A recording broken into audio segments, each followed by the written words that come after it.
Alright, welcome to another video, and before we get started, I'd like to take a quick minute to thank all the Patreon supporters and YouTube channel members whose names you see scrolling across the screen right now. They make this financially possible, and without you, I probably wouldn't be here making videos, so thank you. Alright, so we're starting another flight. We're back in the air. Just took off. If I show you my GPS track, you can see we're just kind of completing the first circuit right now. Takeoff mode.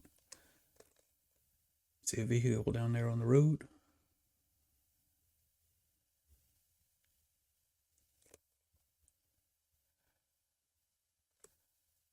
Alright, so the purpose of the flight today, I'm going to go ahead and switch over to cruise here in just a bit. I'll do that now. The purpose of the flight is just to get some sick time before the weather moves in. As you can see, all these clouds and everything out here. There is another system moving in, another front. We're going to get a lot of rain tomorrow, and not sure after that, but pretty decent day for flying, so we're flying. As far as changes in the airplane, the only thing I did was changed my OSD setup. Like I said on the last video, I mentioned that when I pan the camera over here, I wanted the AHI to disappear.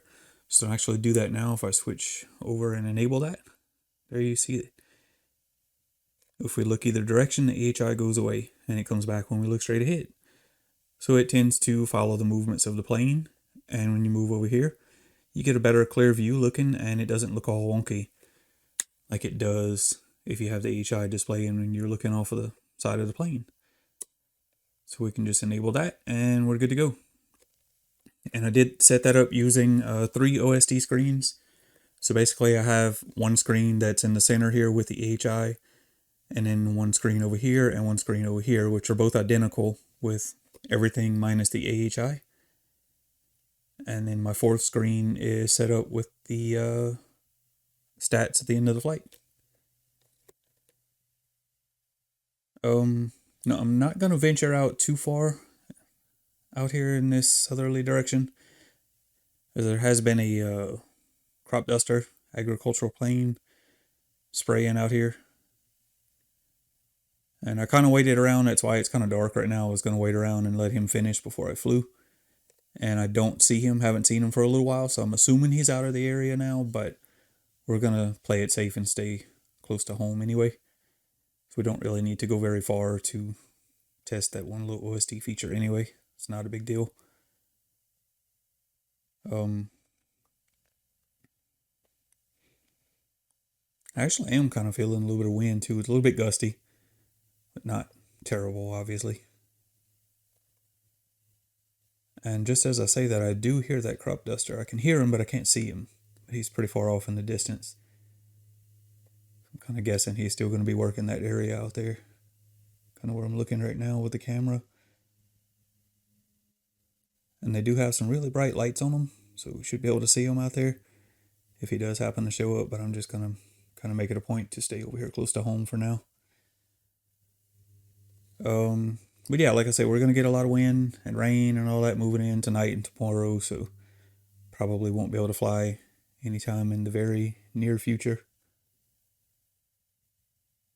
But get some stick time in while we can. Kind of looking, I can still hear that crop duster out here, but I just haven't spotted him yet. And I can't see him looking out the window either, so he's probably not as close as I think he is. I just like to make it a point to stay out of their territory when they are out here working.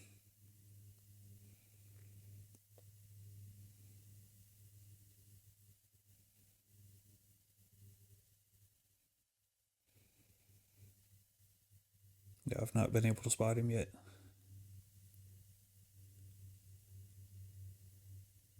I do like that having the AHI go away when I pan the camera over, though. It's pretty nice. Pretty useful, I think.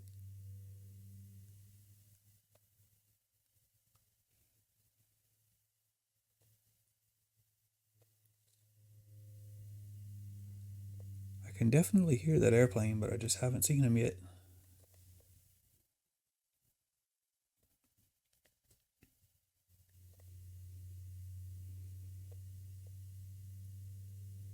But like I said, he was working this area earlier and then he went away for a while like it was finished. So he may actually be out on the other side of town or something like that.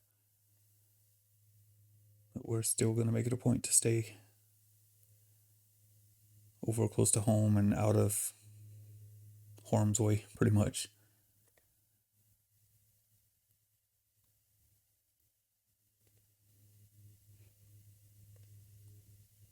But yeah, we're probably not going to be able to fly long because the sun is pretty low out there and it's cloudy, and I expect the light to be pretty low here in just a bit. You can see all the lights and everything are already on, as far as like street lights and stuff like that.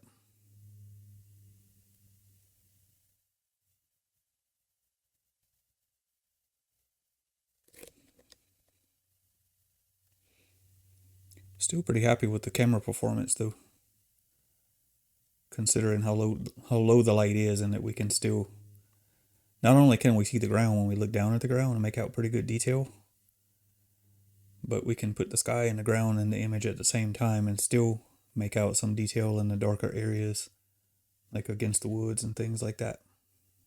So I'm pretty happy with that. Pretty happy with the way the camera performs.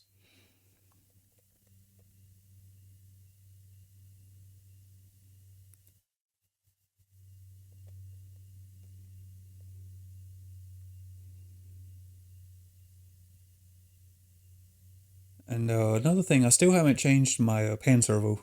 I noticed it kind of glitching around a little bit, getting kind of jittery again. But I looked around. I didn't have any more of the GX 9180 MGs. I think they are that I like to use for the pan servo, a little small 180-degree servo. I didn't have any more spares in my parts box, so I went ahead and ordered another one. I do see the airplane right now. In fact, he's straight ahead, right over the center of the AHI right now. He's just a little speck on the screen, but yeah, he's way out there. And he's already dipped down below the horizon as best I can tell.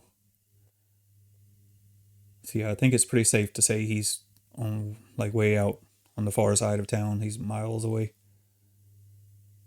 But yeah, I'm pretty happy I'm actually able to see that in the camera from here. So yeah, getting back to that pan servo, when I do get a new one, I'm going to swap it out. I think it should arrive tomorrow, but I went ahead and flew now and set up the OSD and everything. Like I said, I wasn't waiting on that. Yeah, you can see the airplane. He's way out in that direction now. I kind of caught a glimpse of him there. So yeah, I see him right now. He's turning out there. So yeah, we should be more than good if we stay out in this area where I'm at right now. But rather than waiting on that pan servo to get here tomorrow, the weather is going to change for the worst overnight. Like I said, I wanted to go ahead and get some stick time in now while I can, and then we'll have a reason to fly again later once I get the new pan servo in it. So I'm going to kind of stay out here. I want to see if I can catch another glimpse of him when he makes a turn over on the sand. And yeah, he's right above my wingtip right now, kind of to the left of the wingtip. He should be pretty easy to spot him now.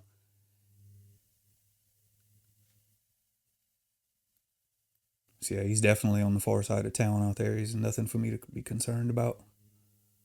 He's miles away. You see him just over the horizon. He's about to dip down below it. So yeah, he's out there spraying a field. He's working that area as expected.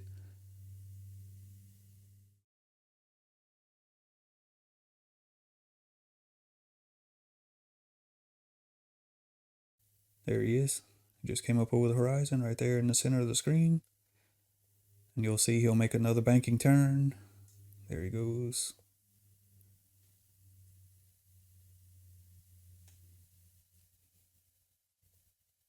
Yeah, he's a lot further out there than I thought he was, which is obviously a good thing. So now he's finishing that turn back in the other direction, and you'll see him dip back down below the horizon where he's out spraying a field.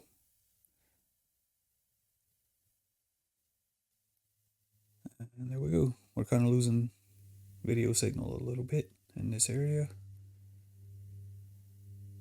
So that's probably my cue to get back over here and front of my antenna. So I do have my antenna aimed more towards that radio tower. It's just kind of like my little landmark that I use to aim the antenna, and then when I fly, I know to stay between it and home. So we were kind of getting off the side of it a bit there. And you see the video quality is starting to get a little bit grainy and muddy as the light goes down. Which, again, it is rather dark. But it's definitely still flyable. Even looking down into the dark trees down there, we can see some pretty good detail down in there. The darker areas.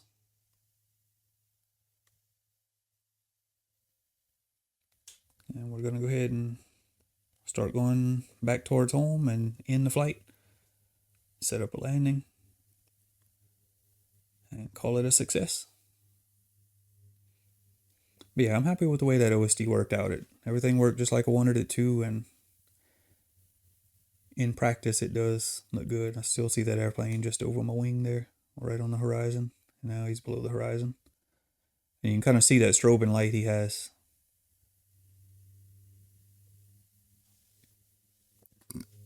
Like I said, I kind of expected to be able to see that, as I know they're super bright when you see them, with your eyes flying in the area. Kind of watching, yeah, he's just coming up over the horizon there to the right of the wingtip. Kind of just into the edge of that orange part of the sky.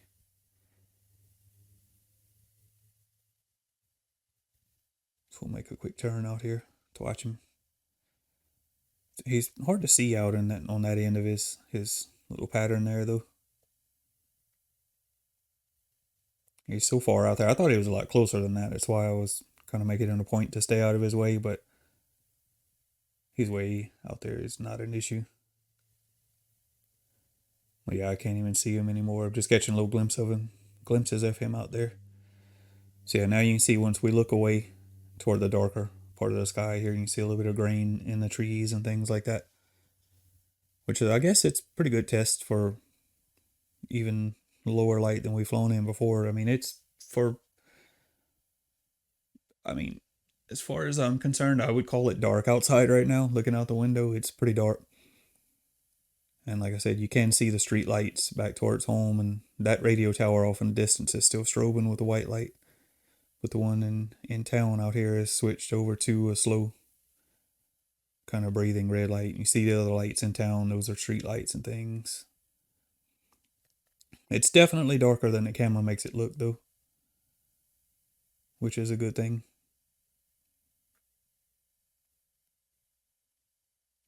So any concerns I had as far as low light performance of the camera and whether it would be flyable in the dark like this or not, they're pretty much gone now. I mean, yeah, you lose some image quality. You can see it's definitely getting muddy and grainy, especially if I look in this direction away from the lighted area. It's showing, that it's struggling to expose an image. But it's certainly better than analog. Even, as the camera loses performance and starts to struggle with the low light, it's certainly a step above analog low light performance of any of my analog cameras. And by that I mean the higher resolution gives you more headroom for once it starts getting kind of blurry and muddy. It's still a lot sharper image than you would get with analog, obviously. So yeah, like I said, we're just going to fly out here and set up a landing, and we've only flown for like 17, almost 18 minutes, which is a little bit longer than I expected to, really. I more or less just wanted to get it in the air and play around with the OSD, with the AHI thing I set up there, and try it out and see how it looked in practice, rather than just on my workbench. And like I said, just kind of get a little bit of a stick time in while I could before the weather moves in tonight. Because after that, I'm not sure when I'll be able to fly again. It was just kind of, we'll be back in that kind of wait and see mode, pretty much.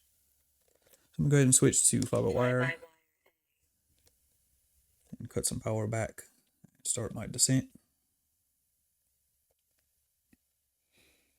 Another thing I noticed, when you bank the airplane, the AHI kind of rotates more than the real horizon does, and I think that's because it's intended for an analog field of view, basically, or an analog frame, and it's not really scaled properly on the widescreen HD. And I did see something about that in the release notes for one of the newer versions of firmware there's some changes to correct that, if I'm not mistaken. I didn't really read the details, but I saw something about a mention about that. So I'll probably go ahead and update the firmware on the airplane and try to get that looking a little nicer too. So we'll go ahead and cut power fully now and start my flare a little earlier than normal. So maybe we can bleed off some speed and land right in front of the runway, or in front of the workshop rather. So now I want to point out now that when I disarm, you'll see my summary screen should show up. There's my summary. Now, as long as I stay in this range, it's not going to switch OSD screens, but once I cross the center, it will see that as a signal to change OSD screens, so it'll go back to the normal OSD. And we can't get the disarm screen back unless we arm and disarm again. But that is intended and expected, but that's just one of the changes in the way it's going to work now. The new screen setup. But yeah, that's going to be the end of this flight, and hopefully it's enjoyable. So thank you all for watching it, and keep an eye out for what's to come next. Any questions, comments, or suggestions on what we can do next, to put those up as well. So I'll see you all in the next ones.